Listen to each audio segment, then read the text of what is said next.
Yeah. Jamie's time. Okay. Yep. Go ahead. So take a moment to look at the macro education environment. Classrooms are going digital. And yet, 3 million teachers across the United States all have one big problem. And that's that they're spending way too much time trying to find, create, and grade quality assignments. Our open content platform can reduce this time by up to 85%. The reason that our team's the best team to execute on this opportunity is because we've already built a strong network of relationships, and we've partnered with a $1 billion publisher, licensed their content, and already tested our platform with almost 2,000 AP teachers and students that are giving us great feedback and even paid for the premium version.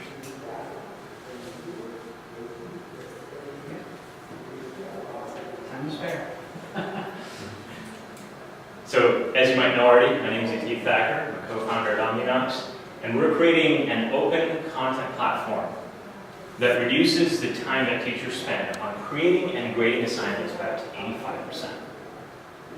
Just to give you a quick summary of what we've accomplished so far, we've already gotten 1,900 users from a test marketing effort. 80% of them were through a referral, which is how we know that this is something of value, because teachers are willing to share this with their students and bring them on board. Large content base of 14 subjects, over 4,000 questions, acting as a strong barrier to entry to potential competitors. And signed licensing partnership just earlier this year with a $1 billion publisher. So we have a strong network and contacts in the industry. Rather than me telling you about the problem, I'd like to tell you about Stephanie. She's a teacher in New York, one of the charter schools in an underserved area. And she says, you'd think that most teachers grade all the homework that they give out. But the reality is that a lot of teachers just grade for completion and then throw the homework out. How does this affect students? This takes away a critical process in student learning, which is feedback.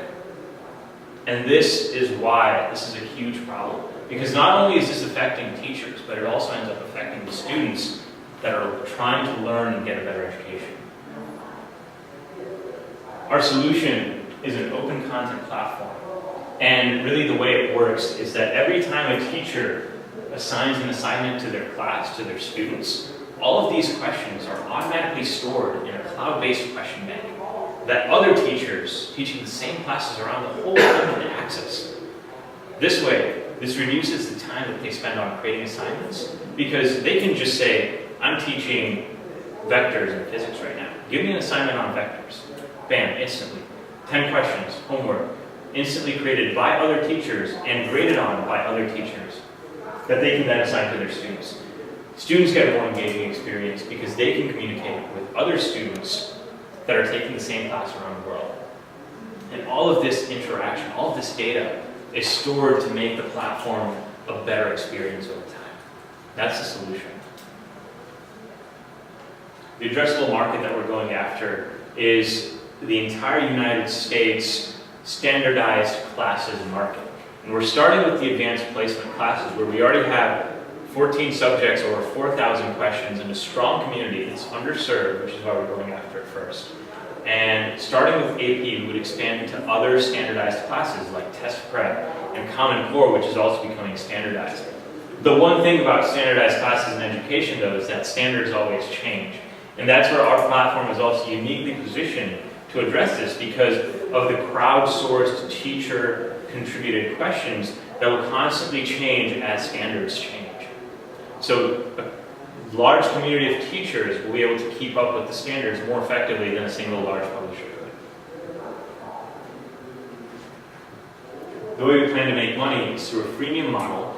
Freemium gives great adoption to teachers and students, which is how we were able to get the 1,900 teachers and students using our platform. Oh, that was only in 2 months, by the way. So that was a really small test marketing effort, much smaller than we can make with a large amount of capital. But just with that small test marketing effort, we were able to get 1,900 teachers and students in just 2 months. That's the beauty of freemium, is that you can get a large adoption going really quickly, and we validated that teachers and students were willing to pay for it. Through surveys that we did, and also through just consumer behavior. Students and parents already pay for practice exams through books like Kaplan's test prep books and Princeton Review and Barron's. And teachers, I'll tell you more about the validation that we did, that teachers are willing to pay a little bit. The competition that we're going up against is largely the content providers that are out there. The likes of, for example, Kaplan or Princeton Review, and also some of the more up-and-coming startups like Boundless, which is known for their open source textbooks, and also Learnerator, which is actually going after the same niche, probably the only other startup going after the same niche as us, which is advanced placement classes. But again, the way we really distinguish ourselves from the competition is the emphasis on an open community where teachers and students can interact with each other to make the whole platform a better learning experience for everyone else involved. I'll tell you a little bit more about our secret sauce. The benefits that it has for teachers is that because of this open community, teachers can get automatic grading through crowdsourcing their papers to other students, where the average of 5 students grade based on a rubric ends up being as accurate, or oftentimes even more accurate, than what a single teacher could provide a grade to a single student. This reduces tremendous amounts of time off the teachers. And they get instant access to quality content. As I mentioned before, all a teacher has to do is say, here's what I'm teaching, here's the subtopic I'm at, and an assignment is automatically generated for them. The benefit to students is that they can be part of a community and engage in conversational learning. Students are used to communicating in a short text-style messaging form of communication today. And that's exactly what we're taking advantage of. That's exactly the form of communication that students would have with each other on Omninox. And because of the data, they can learn about how they're thinking about problems, metacognition. They can think about their own thinking and get a better learning experience, more engaging learning experience than anywhere else. And the benefit to Omninox is that we get a rapidly accelerated content development community of millions of teachers around the country that allows us to create content and source content faster than any other publisher. And the other benefit is that of network effects, which acts as a strong competitive advantage in the long run, kind of like the telephone, where as more people get the telephone, the more valuable it becomes for a new person to get a telephone, until eventually it gets to a point where you just can't live without it.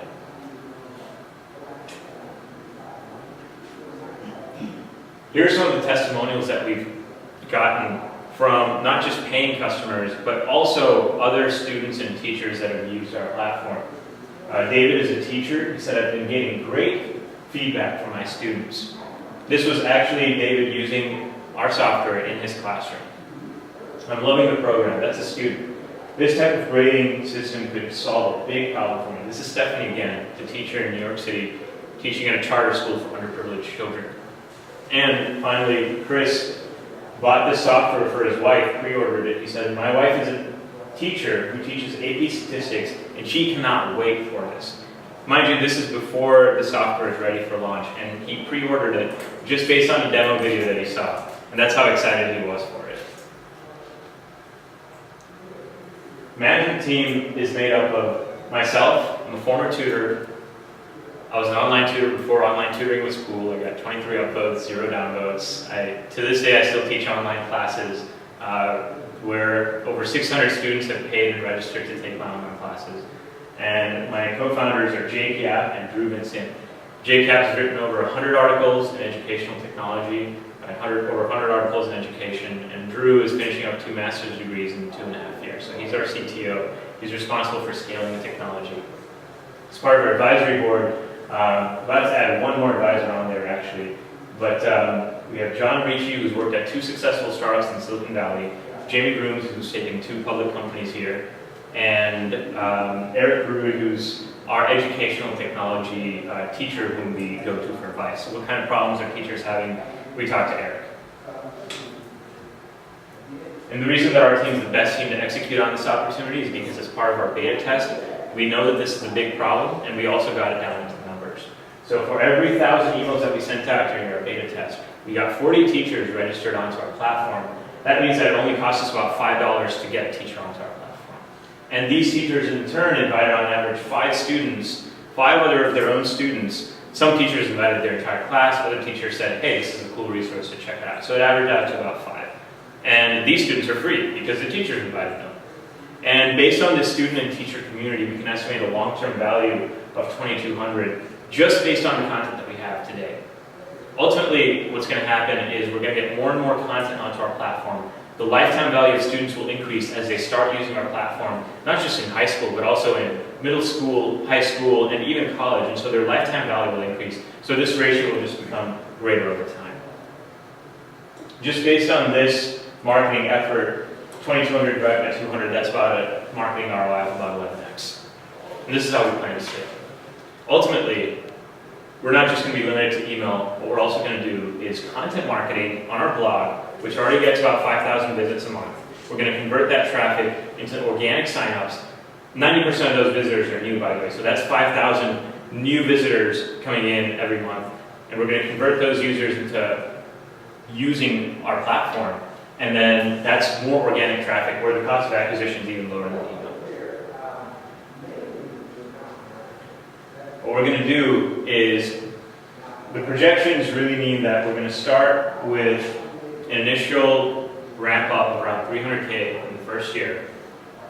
Based on initial capital invested of about 600, we're going to ramp up to $2 million annual revenue in about 2 years. These are estimates based on the return on capital of this slide right here. So these are estimates based on how much would be capital invested, estimated at 600K, and then ramped up to about 2 million, 9 million third year, and after 4 years, we'd be prime for acquisition.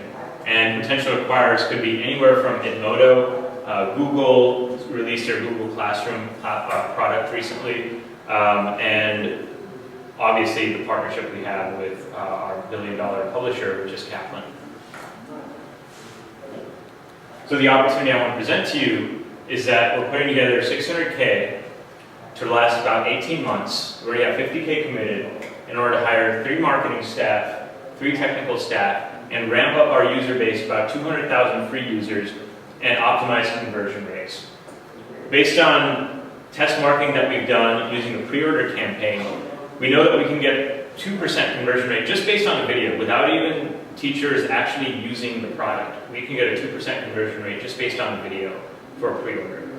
But once teachers actually start using it, they start engaging with the platform, we'd get a conversion rate of around 5%. So 200,000 of these free users over 18 months would convert to, 5% of that, about 10,000 would convert into paying users, which would result in $2 million in annual revenue. So thank you for your time, and I'd like to address any questions that you might have. All right. 7 minutes to spare. So in that 7 minutes, could I show you a quick demo of how this actually works? Yeah, sure. Okay. That was just the 7 minutes for the 20 minutes for the, Yeah. oh, okay. So you did your presentation in 13.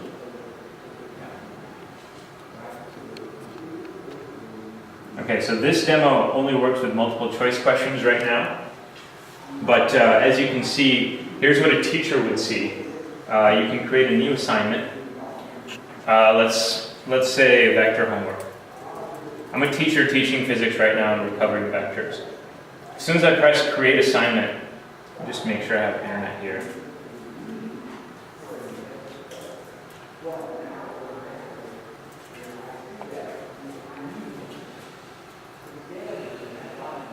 Okay, so as soon as I press create assignment, I think I have to log in again.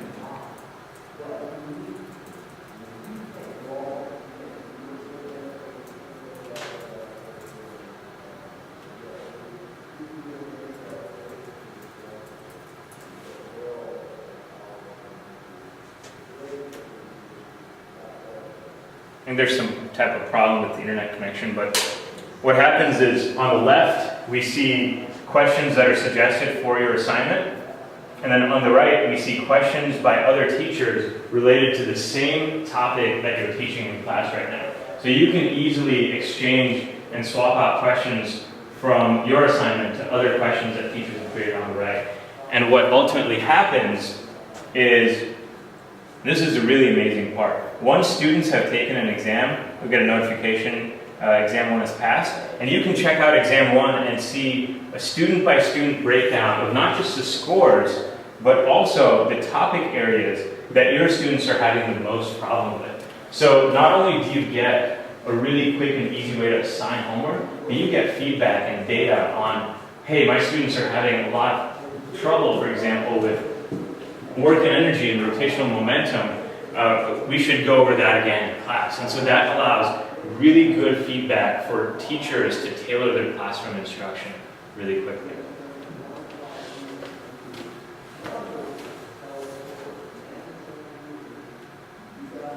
So thank you for listening, for your time. And I realize we still have a few minutes to spare, so hopefully Q&A, which is the most important part, we can get more of. You did a very nice job with the presentation. Very well practiced and polished. A couple questions about your offer. Is your expectation or your business model based on the teachers coming out of pocket and the parents coming out of pocket for this as opposed to being an institutional sale? Is that correct? Yes, because institutional sales are very long sales cycles. Districts, oftentimes they only vote on technology products once per year, so we're looking at a sales cycle of 12 months. And although teachers often don't have that much money to pay for software, we want to make it an affordable price point of just $20 a month. And since it's a freemium model, we would take a look at which areas exactly a lot of teachers are willing to pay and which areas teachers aren't so willing to pay. And for the areas where teachers aren't so willing to pay, it's likely a problem of teachers aren't getting paid relatively to their wages, right? And so what we would do for that, and this other startup in DC has also done, is we would go to organizations in their community that get tax breaks for contributing to education, and we would say, hey, here's the data that we have on our software, you get tax breaks for contributing to this, why don't you adopt this for your whole school or for this many students in the school, and we'll get other organizations involved in your community to also do that. And that's how we would increase conversion rates based on not just a direct-to-consumer freemium model, but we'd also do institutional sales through that. And your differentiator between freemium and paid is TD? Or?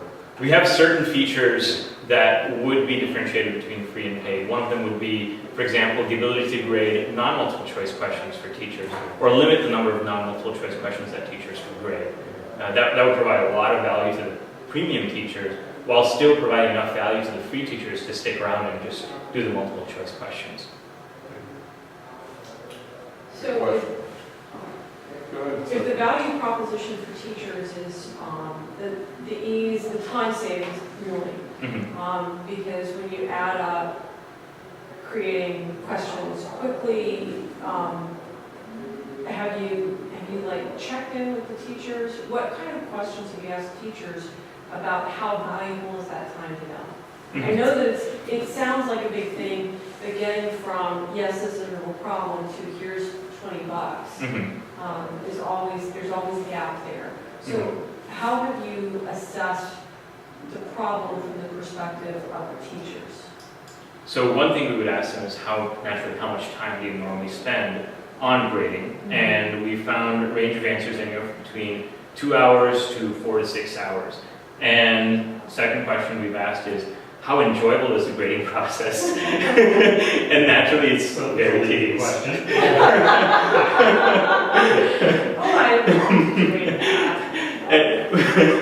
We had to ask that question though, because there are certain things about the classroom like planning that teachers really enjoy. It's a very creative process that teachers actually like to plan out the instruction. And they do spend a lot of time planning out instructions, but that's a creative process. So they actually don't mind doing that. But grading is very tedious, very rote, and so teachers don't really enjoy that very much.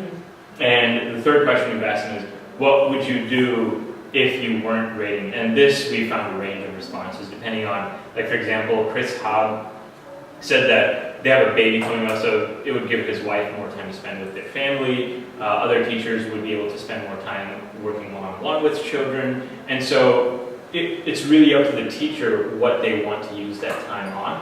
Ultimately, what's really important is that for a small fraction of teachers, which is around 3 to 5%, this is valuable enough that they would shell out $20 a month. Mhm. And those are the teachers that we're going after first. And the teachers that this is valuable to, but in the, maybe they can't see themselves paying for it, that's when we would work with them and say, hey, maybe your school can sponsor this, or maybe we'll find other sponsors for you from your community who get tax breaks for education, who get tax breaks for nonprofit donations, or we would talk to your school district as a very last resort, because like I said, school district sales cycles are really long. And is there a specific set of topics that you're limited to? You talk about physics and chemistry and the hard sciences. How broadly are the subjects available? We're starting with AP, and for AP we already have 14 subjects ranging all the way from chemistry, physics, calculus, European history, American history, psychology, biology. So we have a strong subject base already, starting with AP, which is underserved. But based on the content that AP teachers contribute, we can start to work our way down into regular physics, honors physics in high school, for example, algebra, because algebra is crucial in calculus, and we would work our way down, starting with AP based on that.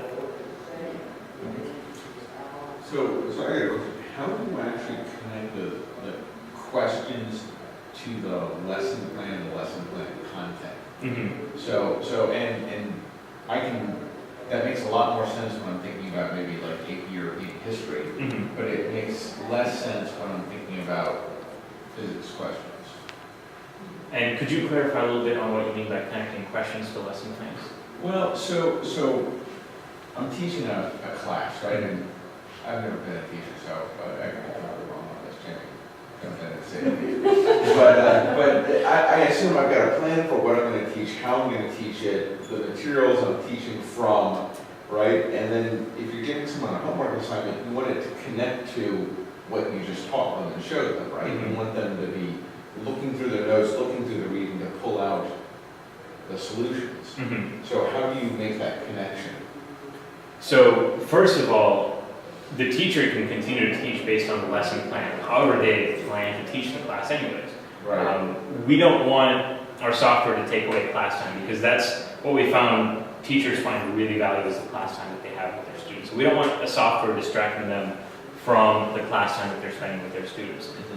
Once they're finished teaching and it comes time to assign homework, and this is where I wish the internet was better here, because in the demo you can see that not only do you have a list of suggested questions, but you can easily exchange out the suggested questions from the pool of community questions that other teachers have created. Mm-hmm. So you can say, hey, I really like these 5 out of 10 questions that are already suggested to me, so I don't have to come up with those. Mm-hmm. And rather than coming up with 5 new questions to make up for the 10 questions, I can